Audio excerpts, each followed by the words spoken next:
नमस्कार, मैं नवीन जायसवाल 4 PM राजस्थान में आपका स्वागत है। राजस्थान में बीजेपी कांग्रेस को सत्ता से हटाने के लिए और उसके खिलाफ माहौल बनाने के लिए किसी भी हद तक जाने को तैयार है। बीजेपी इसके लिए विशेष तौर पर 3 मुद्दों पर ध्यान दे रही है। पहला है अपराध, दूसरा भ्रष्टाचार और तीसरा मुस्लिम तुष्टीकरण। अपराध और तुष्टीकरण के मामले पर फिलहाल ऐसा कोई माहौल बीजेपी नहीं बना पाई है कि कांग्रेस सरकार को घेर सके। लेकिन भ्रष्टाचार के मुद्दे पर बीजेपी ने फोकस कर रखा है कि किसी भी तरह से भ्रष्टाचार के मुद्दे को राज्य में तूल दिया जा सके और गहलोत सरकार के खिलाफ माहौल बनाया जा सके। प्रधानमंत्री नरेंद्र मोदी सभाओं में जब भी आते हैं तो इसकी चर्चा कर रहे हैं। वो लाल डायरी की चर्चा करते हैं, कांग्रेस सरकार के भ्रष्टाचार की चर्चा करते हैं और बोलते हैं कि अगर इसकी हकीकत जानना है तो बीजेपी की सरकार लानी होगी। उसके बाद भी माहौल न बनता देख ये उम्मीद जताई जाने लगी कि केंद्र की एजेंसियां ईडी और इनकम टैक्स जब सक्रिय हुए राजस्थान के अंदर, लगा शायद अब भ्रष्टाचार का मुद्दा तूल पकड़ेगा। ईडी ने भी कार्रवाई की, इनकम टैक्स विभाग ने भी कार्रवाई की राजस्थान के अंदर आचार संहिता लागू होने के बाद।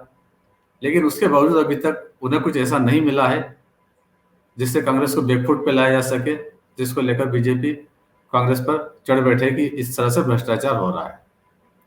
लेकिन फिर भी बीजेपी कोई कोशिश छोड़ना नहीं चाहती भ्रष्टाचार को मुद्दा बनाने का।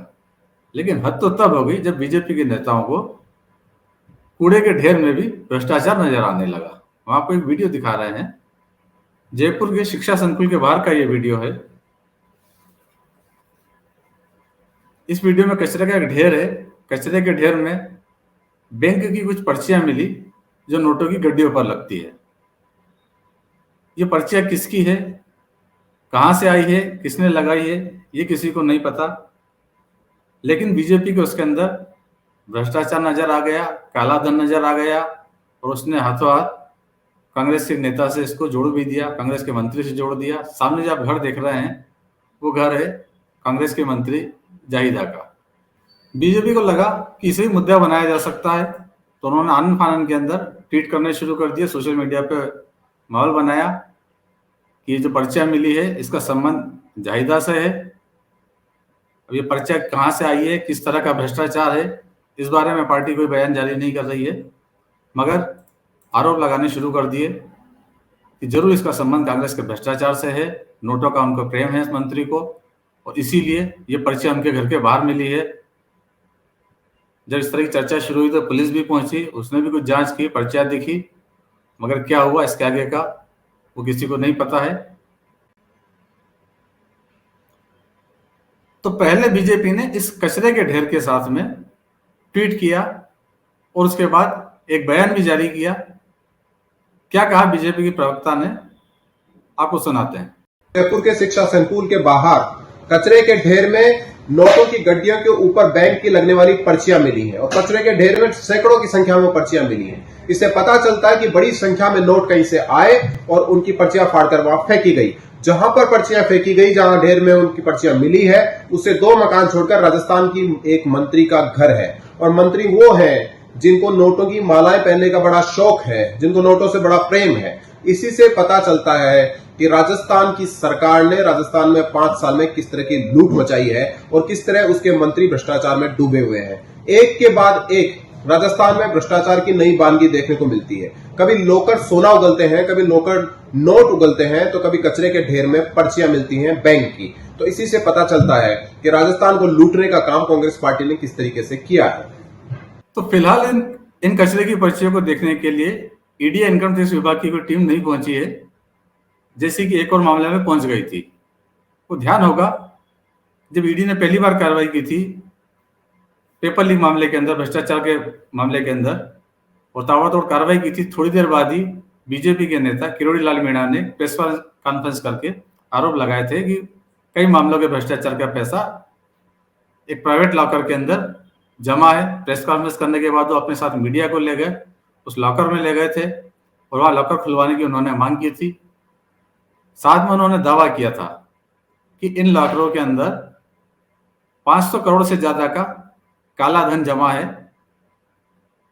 गहलोत सरकार इसको खुलवाए, नहीं तो फिर ईडी या इनकम टैक्स विभाग कार्रवाई करेगा। उसके बाद ईडी भी आई, इनकम टैक्स विभाग भी आया। कुल मिलाकर जो अभी तक जानकारी में आया है उसके अंदर करीब 1.25 करोड़ रुपए और 1 किलो सोना मिला है। न 500 करोड़ मिले हैं न कुछ और मिला है। ये 1 करोड़ 1.25 करोड़ भी किसका है, काला धन है या नहीं है, इसके मामले में अभी तक कोई खुलासा नहीं हुआ है। अब किरोड़ी लाल मीणा सफाई दे रहे हैं कि चूंकि उन्होंने प्रेस कॉन्फ्रेंस कर दी थी, शायद पता चल गया, एक अधिकारी जिनका नाम ले रहे थे, सीपी सिंह का नाम ले रहे थे, शायद उनको पता चल गया, उन्होंने लॉकर खाली कर दिया और बाकी भी लॉकरों में कुछ नहीं मिला।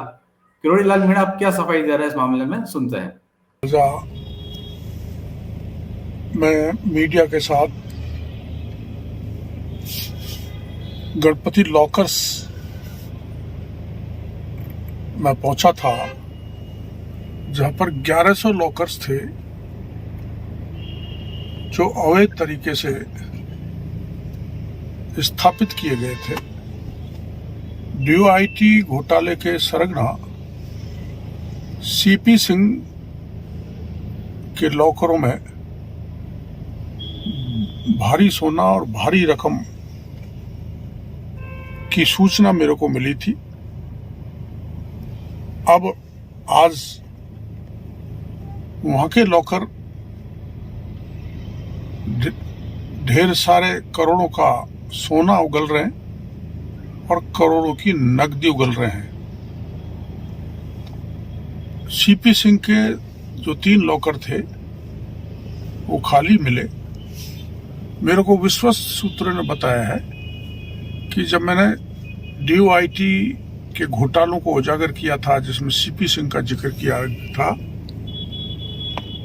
उस दिन के बाद ही सीपी सिंह ने इसी गणपति प्लाजा लॉकर्स में बेनामी नामों से लॉकर 3 लॉकर लेकर अपना सारा धन, सारा नकदी और जेवर वहीं रख दिए।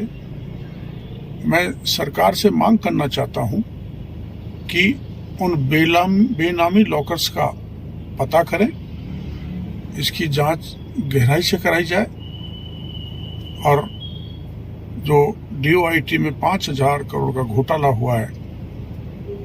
तो सुना आपने, जो किरोड़ी लाल मीणा कल तक कह रहे थे कि इन लॉकरों के अंदर 500 करोड़ का काला धन जमा है, अब वो कह रहे हैं कि यहाँ से इन लॉकरों से जब कुछ नहीं मिला तो उनका कहना है कि पैसा निकाल के किसी दूसरे लॉकरों में रख दिया है, वो मुझे नहीं पता, वो सरकार पता करे। लगता है बीजेपी ने ये हिट एंड रन केस की तरह बना लिया है, आरोप लगाए और आगे बढ़े, शायद इससे कुछ माहौल बन जाए। वैसे भी बीजेपी सिद्धांत पर एक नेता, बीजेपी के बड़े नेता, पहले भी राजस्थान के अंदर कार्यकर्ता को ये सीख दे चुके हैं कि झूठ भी बोले तो इस ताकत के साथ बोले कि वो सच नजर आने लगे। शायद उसी प्रैक्टिस पर बीजेपी अब चल रही है। फिलहाल इस वीडियो में इतना ही। अंत में एक बार फिर आपसे निवेदन है कि 4 PM राजस्थान को ज़्यादा सब्सक्राइब करें, इस वीडियो को ज़्यादा से ज़्यादा शेयर करें। नमस्कार।